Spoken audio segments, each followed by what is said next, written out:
Ya Nabi salam alaika, Ya Rasul salam alaika. Bismillahirrahmanirrahim. Assalamualaikum warahmatullahi wabarakatuh. Allahumma salli wa sallim wa barik ala Sayyidina Muhammad wa ala ali Sayyidina Muhammad. Allahumma salli wa sallim ala Sayyidina Muhammadin karimi abai wa ummahat. Ya Allah, sampaikan salawat dan salam kepada Nabi Muhammad yang mulia jalur keturunan bapaknya dan keturunan ibunya. Itu salawat abai wa ummahat. Allahumma salli wa sallim wa barik ala Sayyidina Muhammadin karimi abai wa ummahat. Salawat itu luar biasa faedahnya. Kalau kita amalin setiap hari, insya Allah kita mudah rezeki, mudah datangnya. Orang baru mulain, kita udah dapet pelanggan. Pengen gak kayak begitu? Orang baru nanya bagaimana, kita udah rame yang beli. Nah itu amalin salawat itu. Nah, para pedagang-pedagang, orang di kantor, bang, boleh juga ngamalin gitu. Orang baru mulain dipromosiin, kita udah naik jabatan. Itu bisa terjadi. Walaupun an-nazar la yutabar, tapi ini ada sistematisnya.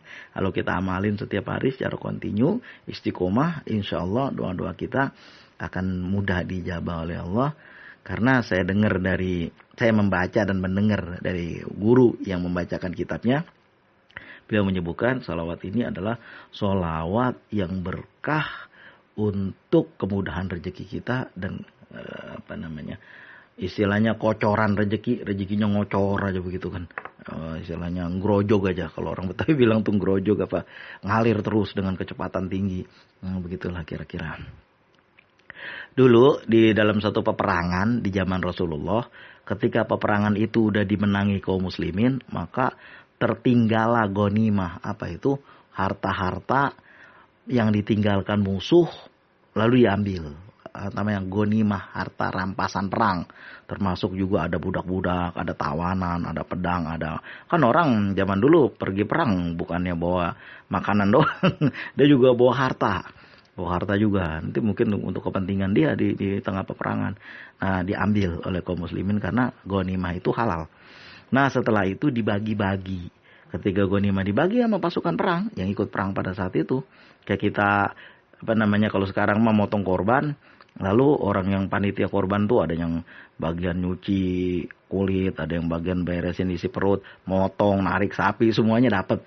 Karena saya udah berapa kali ngerasain itu bantuin motong sapi, pulangnya selain dikasih makan juga dikasih daging seplastik kantong hitam yang gede. Nah, zaman dulu peperangan, para peserta perang itu dibagi ghanimah. Nah, di zaman Rasulullah dalam sejarah dan kisahnya, ketika ghanimah itu dibagi-bagi, didahulukan oleh Rasulullah orang-orang yang imannya masih lemah. Kebetulan dari keluarga Nabi. Kebanyakan masih kerabat Rasulullah. Sehingga desas-desus yang dikomporin oleh orang munafik, dikomporin tambah dikipasin, dipanas-panasin. Lihat tuh Muhammad, masa keluarganya doang yang dibagi-bagi? Kita kagak, dibilang. Kita kagak. Ya lo gak ikut perang, dibagi-bagi keluarganya aja, dibilang. Lalu kedengeran lah di telinga Rasulullah seperti itu. Sehingga beliau memberi klarifikasi. Kurang lebih beliau mengatakan, saya udah lama bacanya. Beliau mengatakan, kama qala Rasul, kurang lebih, bahwa beliau mengatakan, walaupun engkau para sahabatku, walaupun yang imannya kuat-kuat, walaupun aku gak kasih sekalipun, engkau akan setia kepadaku. Dan mereka nih orang-orang yang apa-apa dihitung pakai duit, kudu ada duitnya, kudu dibagi, kudu minta. Makanya zakat itu salah satunya penerima aja, mu'alafatu qulubuhum, dan orang-orang yang masih mu'alaf, yang imannya masih lemah, mereka kudu dibagi juga. Mereka dibagi juga. Begitu juga zaman sekarang. Dulu saya pernah dengar satu kawan berkisah, saya dibilang ada suatu kawan yang dia itu bercerita kepada saya. Apa katanya? Di kampung kami ada suatu orang Pak Haji yang baru pindah ke kampung itu. Ketika beliau baru pindah, dilihat di situ anak-anak muda kalau udah malam pada nyantai-nyantai main gitar, teler-teler. Apakah Pak Haji ini pengen berdakwah?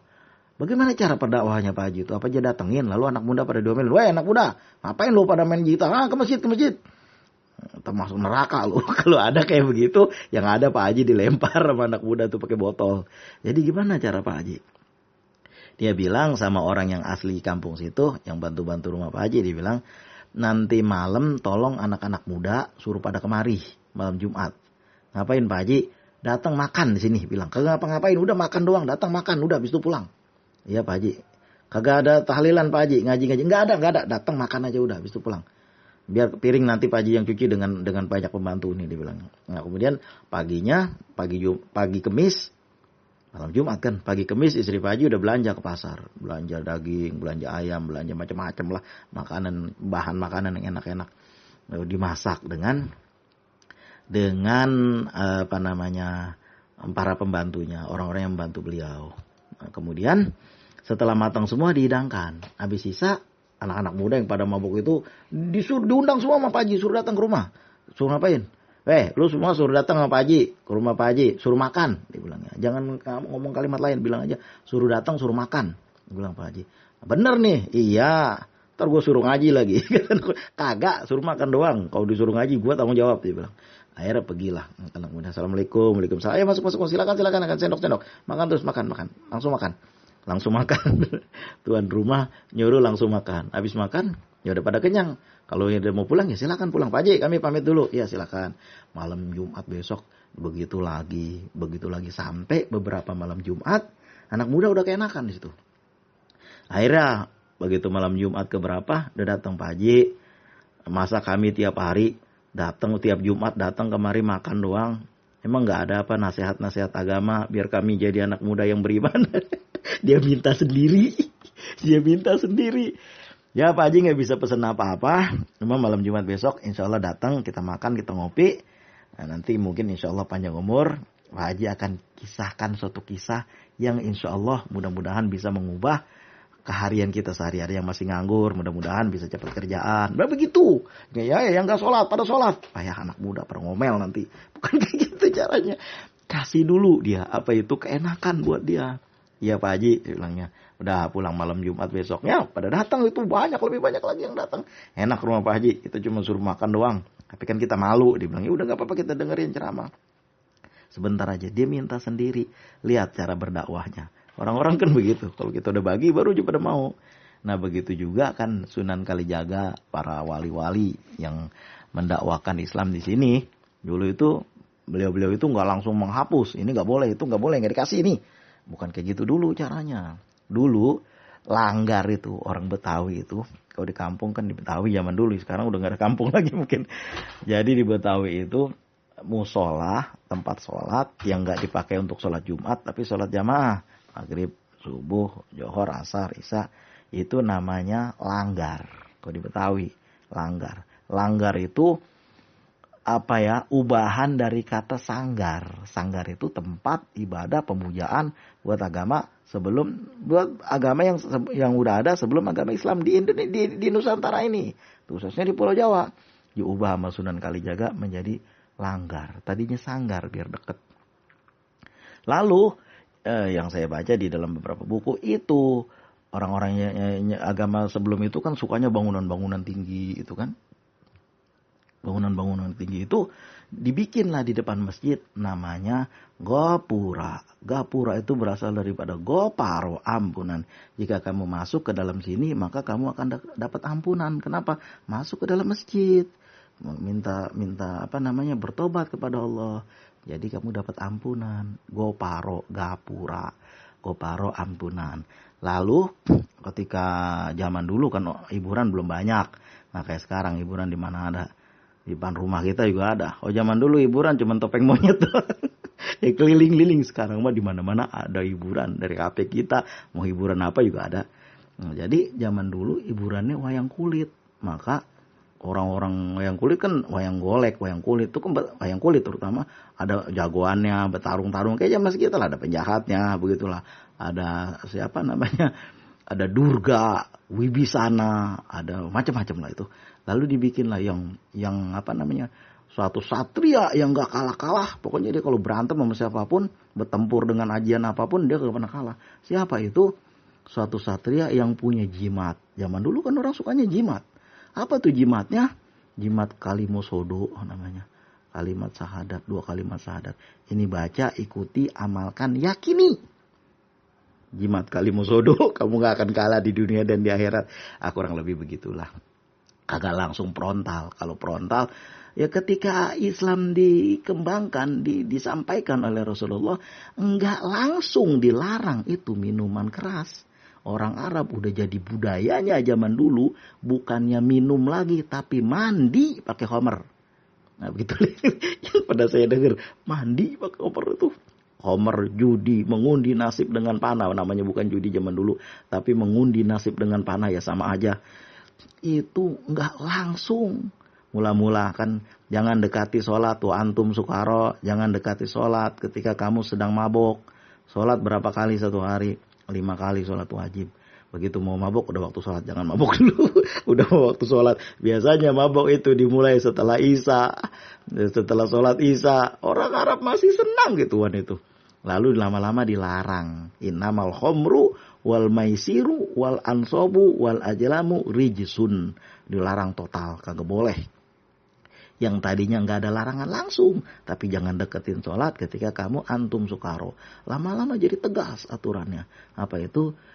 Namanya judi, khomer, mengundi nasib dengan panah, itu semuanya rijsun. Kagak boleh, sama sekali dilarang total. Tadinya deket-deket, nggak langsung dilarang. Nah itulah apa namanya, orang-orang menyebarkan agama Islam dengan sedikit-sedikit, nggak langsung frontal. Kalau langsung tumpas nggak boleh semuanya, ya kita dilawan kalau gitu. Saya pernah dengar dari guru saya, beliau itu dari daerah mana saya lupa tuh, pokoknya di Jawa lah. Beliau mengatakan begini, dulu ada suatu ulama besar yang terkenal sampai sekarang. Nah, orangnya udah nggak ada, udah lama. Saya nggak usah sebut nama beliau. Itu orang-orang di daerah beliau itu ketika beliau datang perantau ke situ. Ketika beliau datang, orang suka banget ngadu ayam.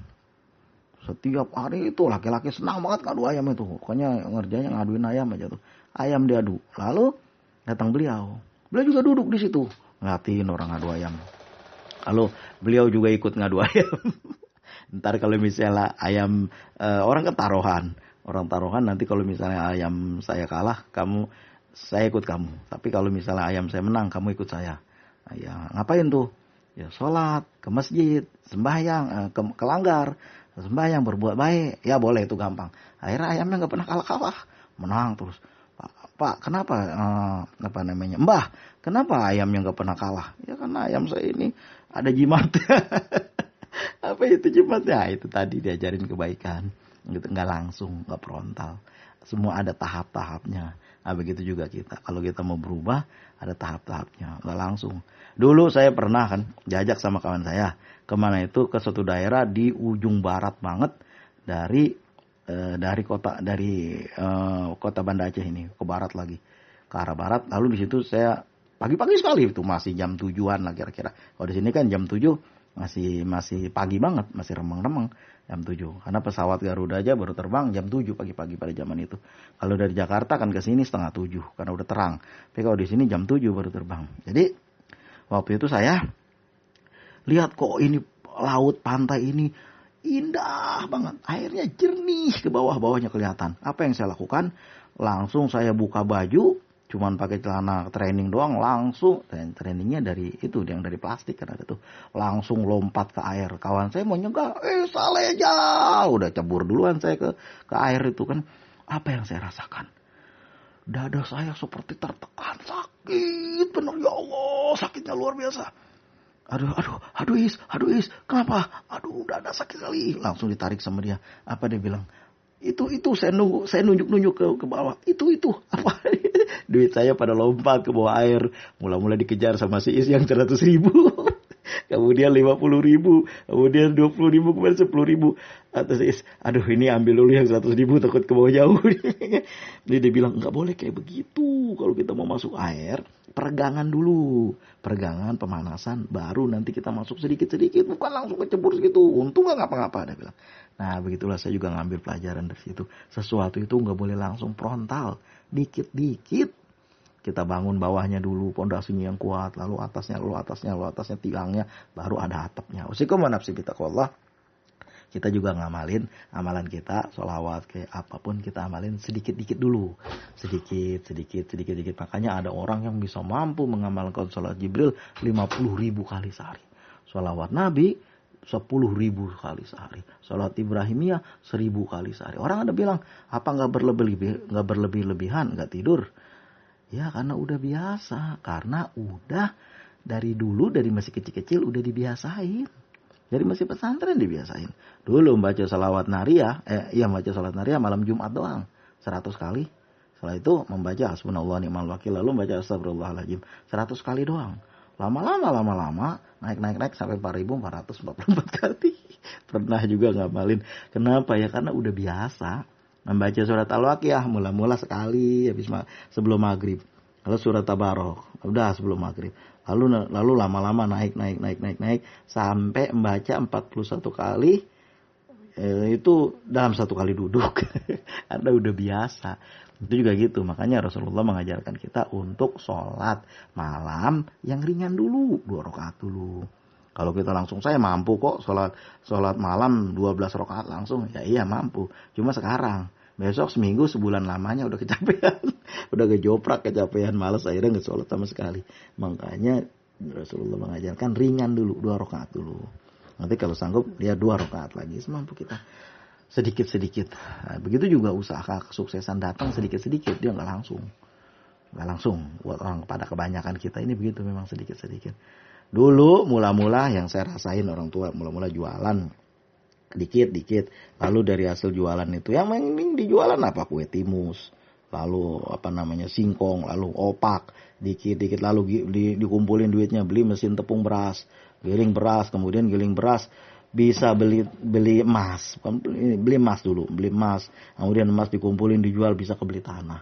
Tanah dibiarkan, hasil kebunnya ada. Lalu sedikit-sedikit naik. Harga tanah naik, dijual, bisa pergi haji. Nah itulah, bukannya langsung pergi haji. Ya itu mah buat orang yang pada dapat gusuran. Yang tanahnya lega. Yang orang Betawi kayak kita ini. Dari sedikit-sedikit. Banyakan kita begitu. Makanya orang usaha yang kecil jangan pernah dicela. Satu langkah ke depan. Sekali langkah ke depan. Itu merupakan langkah awal dari jutaan langkah yang akan kita lalui. Jangan pernah putus asa. Jangan pernah berkecil hati. Jangan pernah gua kok cuman begini doang ya. Orang-orang udah pada banyak buat gue masih begini. Jangan kayak gitu. Bangun dulu pondasi. Ini ya. Terakhir saya pernah ngelihat satu orang yang punya akun YouTube. YouTube nih, bukan Facebook. Akun YouTube itu. Itu dia monetisasi sampai 1,5 tahun. Kata saya kok lama banget. Orang saya aja cuma 8 bulan. Itu pun udah mulai gajian.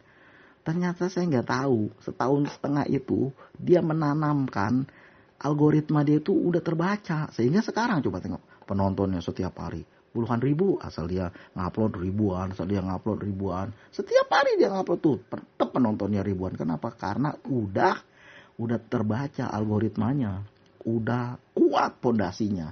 Datang kita beli subscriber lah biar cepet, ujungnya yang subscriber banyak yang nonton kagak ada. Itu istilahnya kalau zaman tahun 80-90 di daerah saya namanya karbitan. Bahkan ada istilah kiai karbitan. Kenapa? Dikarbit biar cepet matang. Kiai kok karbitan. Jadi karbit kayak pisang biar cepet matang. Gak ngerti nahu, gak ngerti sorof, gak ngerti jermajer, mudah-mudah pilih, tiba-tiba udah ceramah, udah jadi imam. Sehingga ngaco bacaannya. Kiai karbitan. Wassalamualaikum warahmatullahi wabarakatuh. Terima kasih atas segala perhatian. Mohon maaf atas segala kekurangan. Mudah-mudahan apa yang udah disampaikan bisa jadi motivasi untuk kita semua. Assalamualaikum warahmatullahi wabarakatuh.